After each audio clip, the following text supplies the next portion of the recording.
All right, this is the last offer I want to leave you with. Before I let you go, I want to share a quick story with you. In 2020, I bought a 2018 Toyota Corolla with rear end damage. Bought it for $8,500 at the auction. Didn't even see the car in person. I just saw that it had 18,000 miles, which means that it was still under factory warranty, and took the risk, bought it sight unseen. I put in about $3,000 in body work, listed it on Turo, and a month later started making me money. But that's not the main story I wanted to share with you. I walked in a local credit union and I asked them for a title loan. They valued the vehicle at $27,000. I took $18,000 out of those $27,000 and I went to buy 3 more cars. Now, these cars are cash flowing $2,500 to $3,000 per month. Paid off the loan in less than a year and still have those cars in my fleet today. Free and clear, cash flowing. And no, that's not luck because I've done it so many times. Look, you passed on the business DNA or the 4 pillars, and I'm guessing it's not because you don't value self-awareness, clarity, or strategic planning. It's probably because you're at a point in your life where you don't want to reinvent the wheel. You're looking for something or a business that you can start producing cash quickly. We already know what it takes to build something from scratch. It's not just the idea or the product, it's everything that comes after that. Operations, systems that don't break, marketing learned through trial and error, sales processes that don't convert at first, hiring too early or too late and burning out. None of it is theoretical, and you're not wrong for thinking about all this right now, because all of it costs money, time, and energy. And most of it is before you even start the business or starts cash flowing in the first place. When learning through mistakes becomes unaffordable, the smartest move is following a tried and true model. You need a business in a box, so to speak.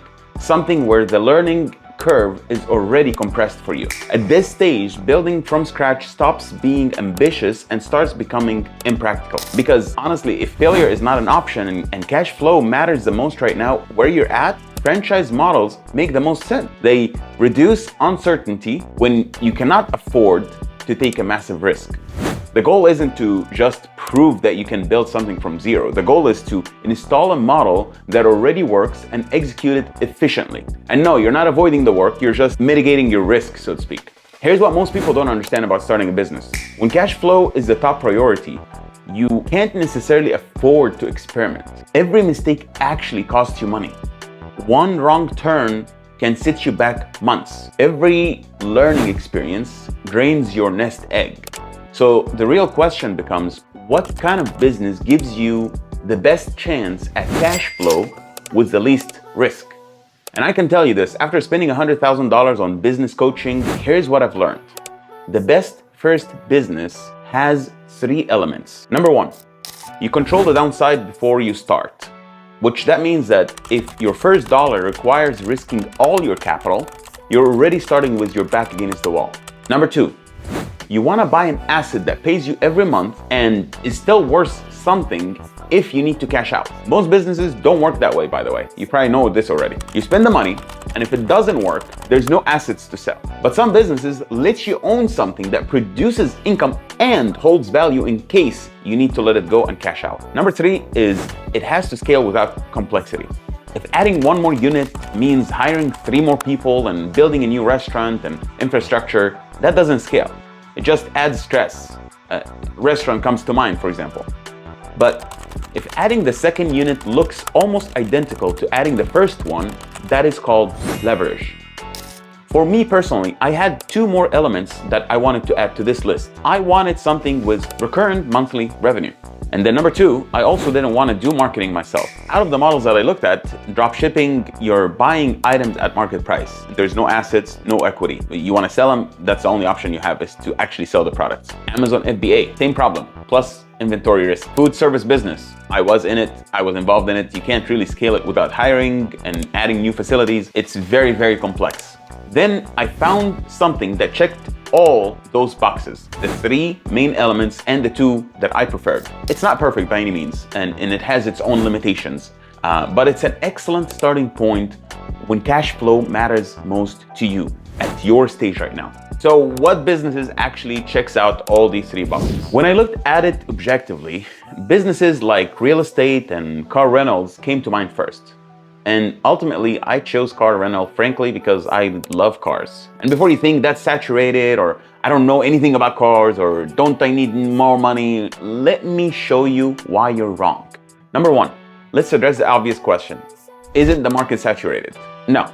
Turo alone has millions of users. Traditional rental companies are expensive and inconvenient, so there's a massive demand. And a big reason for that demand is the way the platform actually works. Unlike traditional rental companies that are tied to airports or a few fixed locations, cars on Turo exist around your corner.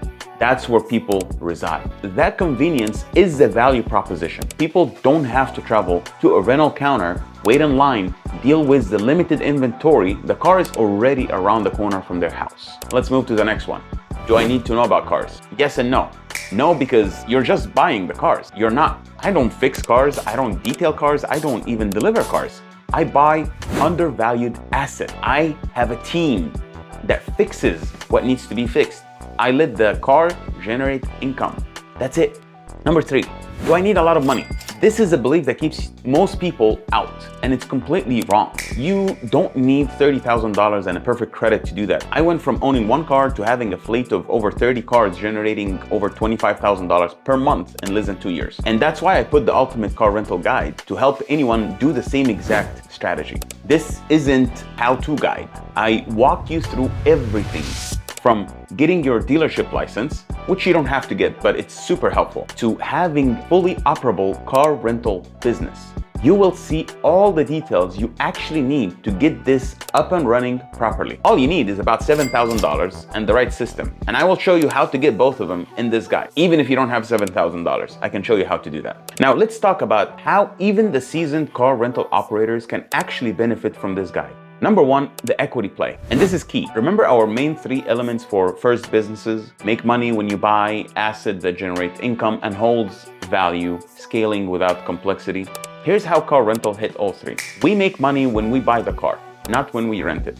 You're not buying from a dealership at retail, you're buying from the auction at 70-80% on the dollar. Quite frankly, this is what a lot of noobs do. They go finance a car at a very high interest and they buy them at retail price. And I won't bore you with the math behind high interest, but essentially they're playing catch up with their loan until their car is paid off.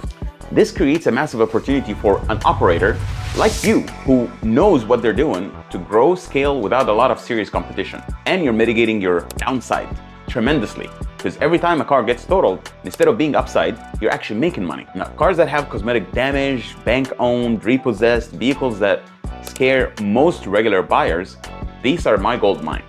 You fix what needs to be fixed for wholesale pricing through your team, body shops, mechanics, registration services. I show you how to put that team together.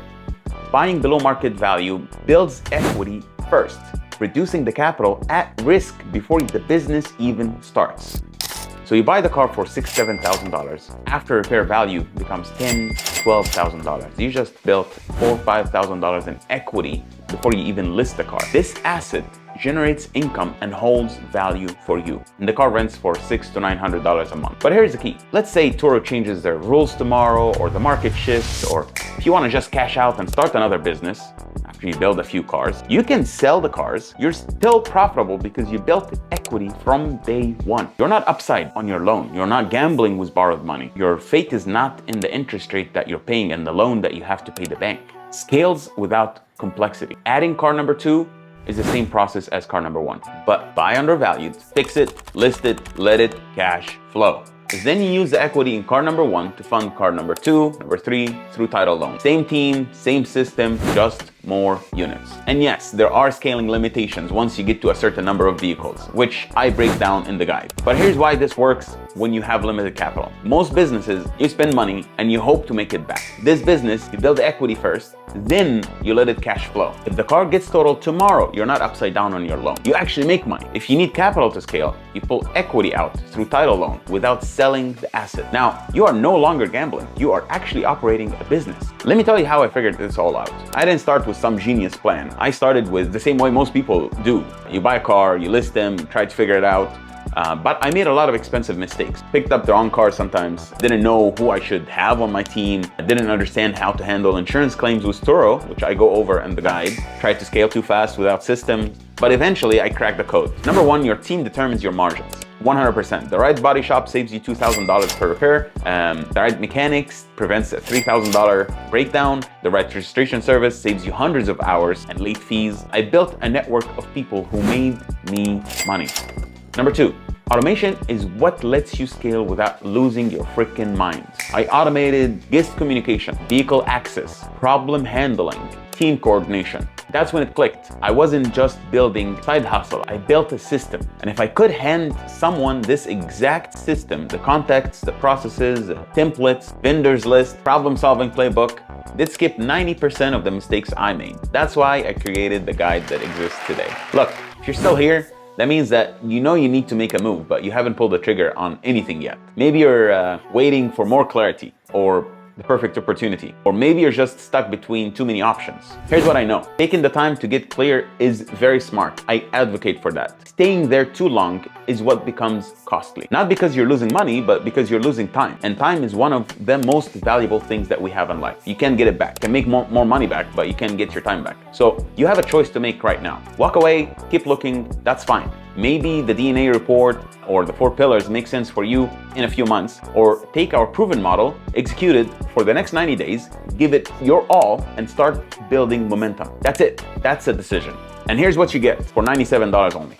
I show you how this business actually works, the different models you can run, and how to set it up the right way from day one. Then I walk you through how to acquire and fund vehicles correctly, how to buy below market value, protect your downside, and use equity to scale without destroying your credit. After that, you get the operating system, automation, insurance, how to handle real problems that come up once you start a business. And finally, I show you how to grow intelligently. When to add cars, when not to, how to think about exits, moving beyond platforms over time. You also get all the supporting resources, templates, tools, checklists. So you're not guessing or building this from scratch in any way. This is an operating manual from someone who actually built $25,000 a month business, not someone who's theorizing about it. Every section is based on real experience. Every problem scenario actually happened to us. Every solution actually worked. You're getting the team building framework, the equity play, and the exact systems I use. And there's no gimmicky guarantee here, and that's intentional. The guarantee is baked in the price. For $97, you're getting the exact system I used to build $25,000 a month operation with 2 people part-time. If there's a step missing, a question unanswered, or a real-world scenario I didn't cover within the scope of running a small to mid-sized car rental fleet, shoot me an email. I'll add it to the guide and I'll get you an update.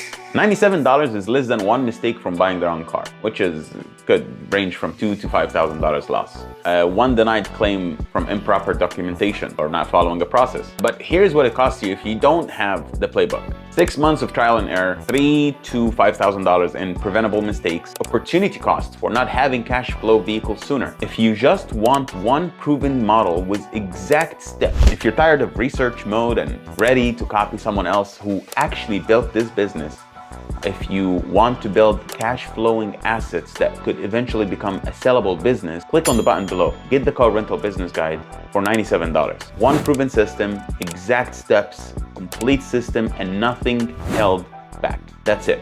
Let's go build something great. I'll see you on the other side.